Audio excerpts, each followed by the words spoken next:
একজন ধনী ব্যবসায়ী তার বাগানবাড়ির পেছনে একটি পুকুরে কিছু কুমির এনে রেখেছিলেন। একদিন তিনি তার বিশাল বাড়িতে এক জমকালো পার্টির আয়োজন করলেন। পার্টিতে ছিল সুস্বাদু খাবার, বাহারি পানীয় আর প্রচুর আয়োজন, একটি রাজকীয় পরিবেশ যেন। খাওয়া দাওয়া শেষে ধনকুবেরটি মাইক্রোফোন হাতে নিয়ে রাজকীয় ভঙ্গিতে ঘোষণা করলেন, যে ব্যক্তি সাহস করে আমার এই কুমির ভর্তি পুকুরটি সাঁতরে পার হতে পারবে, আমি তাকে 1 কোটি টাকা পুরস্কার দেব। আর যদি সে চায়, তাহলে পেতে পারে আমার অপরূপা কন্যাকেও। সবাই হতবাক।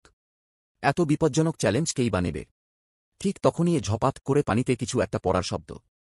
সবার চোখ একসঙ্গে পুকুরের দিকে। দেখা গেল এক যুবক সাহসিকতার সঙ্গে পানিতে ঝাঁপ দিয়েছে।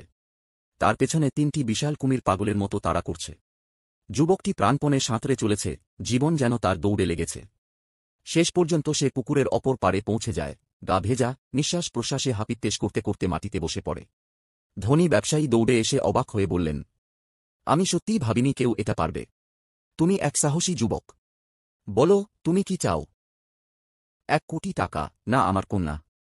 যুবক তখনও কাঁপছে, হাঁপাচ্ছে, কথা ঠিকমতো বলতে পারছে না।